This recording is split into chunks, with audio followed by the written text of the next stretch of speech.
નમસ્કાર મિત્રો દેશ અને દુનિયાના સુપરફાસ્ટ સમાચારમાં તમારું સ્વાગત છે. ભર શિયાળે પોરબંદરમાં કેસર કેરી 12,510 હરાજી કરવામાં આવી. ફળોની રાણી ગણાતી કેસર કેરીનું ભર શિયાળે પોરબંદર માર્કેટિંગ યાર્ડમાં વહેલું આગમન થયું છે. હનુમાનગઢથી આવેલી કેસર કેરીના 10 કિલોના પ્રથમ બોક્સની હરાજી 12,510 રેકોર્ડ બ્રેક ભાવે થઈ છે, એટલે કે પ્રતિ કિલો 1251 રૂપિયા. ગ્લોબલ વોર્મિંગના કારણે વહેલી આવેલી આ કેસર કેરીએ ખેડૂતોમાં ઉત્સાહ જગાવ્યો છે. જો કે કમોસમી વરસાદને લીધે ચાલુ વર્ષે કુલ ઉત્પાદન ઘટવાની સંભાવના છે. અન્ય મહત્વના સમાચારની વાત કરીએ તો સ્પીપાના 76 તાલીમાર્થીઓને યુપીએસસીમાં દબદબો. સ્પીપા અમદાવાદમાં યુપીએસસી સિવિલ સર્વિસની તૈયારી કરતા 76 તાલીમાર્થીઓ 2025ની મુખ્ય પરીક્ષા પાસ કરીને પર્સનાલિટી ટેસ્ટ માટે ક્વોલિફાઈડ થયા છે. સ્પીપામાં વિશેષ પર્સનાલિટી ટેસ્ટ તાલીમ વર્ગ તથા પ્રશિક્ષણમાં અપાતી ઉચ્ચ ગુણવત્તાની સુવિધાઓ, મેન્ટરિંગ અને પ્રોત્સાહન સહાયથી તાલીમાર્થીઓને ઝળહળતી સફળતા મળી રહી છે. આ સફળતા સ્પીપાની તૈયારીની શ્રેષ્ઠતા દર્શાવે છે. અન્ય મહત્વના સમાચારની વાત કરીએ તો 4 રાજ્યોમાં કમોસમી વરસાદની આગાહી. હવામાન વિભાગે દેશના 4 રાજ્યોમાં કમોસમી વરસાદની આગાહી વ્યક્ત કરી છે. તમિલનાડુ, જમ્મુ કાશ્મીર, પોંડિચેરી અને હિમાચલ પ્રદેશમાં વરસાદની સંભાવના છે. કાશ્મીર અને હિમાચલમાં ભારે હિમવર્ષા થઈ રહી છે. ઉત્તર ભારતના 11 શહેરોમાં ગાઢ ધુમ્મસ છવાયેલું રહેશે.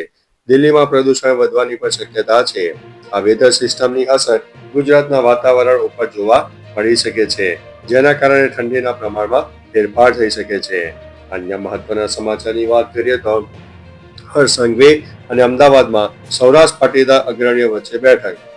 ગાંધીનગર ખાતે સૌરાષ્ટ્ર પાટીદાર સમાજના અમદાવાદ શહેરના પ્રમુખ અગ્રણીઓ સાથે હર્ષ સંઘવીની બેઠક યોજાઈ હતી. આ બેઠકમાં સમાજના વિવિધ મુદ્દાઓ, શૈક્ષણિક સામાજિક પ્રવૃત્તિઓ અને વિકાસલક્ષી યોજનાઓ પર ચર્ચા થઈ હતી. સમાજમાં હિતમાં આવનારા સમયમાં સંકલન અને સહયોગ વધારવા માટેના પ્રયાસો પર ભાર મુકાયો છે. અન્ય મહત્વના સમાચારની વાત કરીએ તો કિંજલ દવે સામે બ્રહ્મ સમાજ આકરા પાણીએ જોવા મળ્યો છે. સિંગર કિંજલ દવે જ્ઞાતિ બહાર સગાઈ કરતા 5 પરગણા બ્રહ્મ સમાજે તેનો બહિષ્કાર કર્યો છે. કિંજલે વળતો પ્રહાર કરીને સમાજ પર દીકરીઓની પાંખો કાપવા અને સાટા પ્રથાનો આરોપ મૂક્યો છે.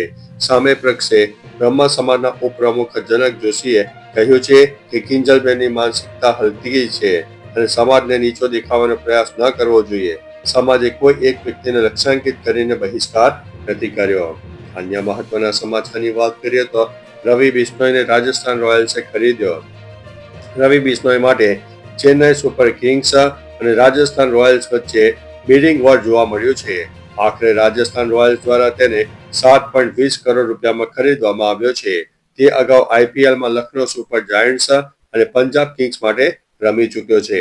શ્રીલંકાના સ્પિનર મહેશ તીક્ષ્ણા પણ પહેલા રાઉન્ડમાં અનસોલ્ડ રહ્યા હતા. અન્ય મહત્વના સમાચારની વાત કરીએ તો રાજકોટની બેંકમાંથી 1 કિલો ગોલ્ડ લોનનું સોનું ગાયબ. રાજકોટમાં ઇન્ડિયન બેંકની એક શાખામાંથી ગ્રાહકોએ લોન પેટે મૂકેલું આશરે 1 કિલો સોનું બેધી રીતે ગાયબ થઈ ગયું છે. માર્ચમાં વાર્ષિક ઓડિટ દરમિયાન આ ખુલાસો થયો હતો. આંતરિક તપાસમાં રહસ્ય ન ઉકેલાતા હવે પ્રદ્યુમનનગર પોલીસે એફએસએલની મદદ માંગી છે. પોલીસને બેંકના આંતરિક કર્મચારીઓની સંડોવણીની શંકા છે અને તેમના એફએસએલ ટેસ્ટ પણ કરાશે.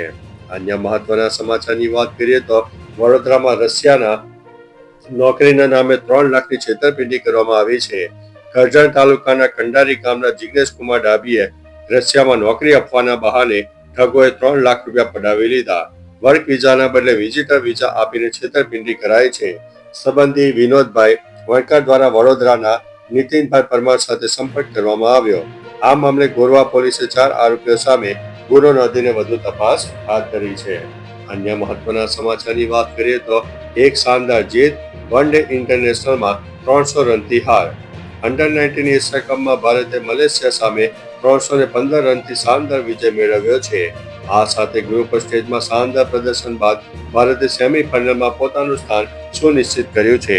પ્રથમ બેટિંગ કરતા ભારતે મલેશિયા માટે 409 રનનો લક્ષ્યાંક આપ્યો હતો. મલેશિયા 32.1 ઓવરમાં 93 રનમાં ઓલ આઉટ થઈ ગયું.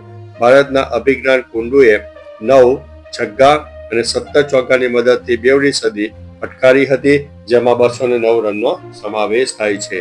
અન્ય મહત્વના સમાચારની વાત કરીએ તો છૂટા કરાયેલા VCE ને પરત લેવામાં આવે. સીએમ ભૂપેન્દ્રભાઈ પટેલે ગ્રામ્ય વિસ્તારોમાં કમિશન બેઝ પર કાર્યરત VCE યુવાનોને સન્માનજનક આવક મળે તે માટે મહત્વનો નિર્ણય લીધો છે. પંચાયત વિભાગના પરિપત્ર મુજબ હવે વિવિધ વિભાગો દ્વારા સોંપાતી કામગીરી માટે VCE ને યુનિટ દીઠ ન્યૂનતમ ₹20 મહેનતાણું ચૂકવવું ફરજિયાત રહેશે.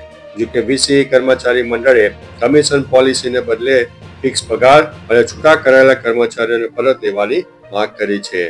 અન્ય મહત્વના સમાચારની વાત કરીએ તો તલાટીઓ માટે સારા સમાચાર. તલાટીઓને કૂતરા ગણતરી અને પકડવાની કામગીરીમાંથી મુક્તિ આપવામાં આવી છે.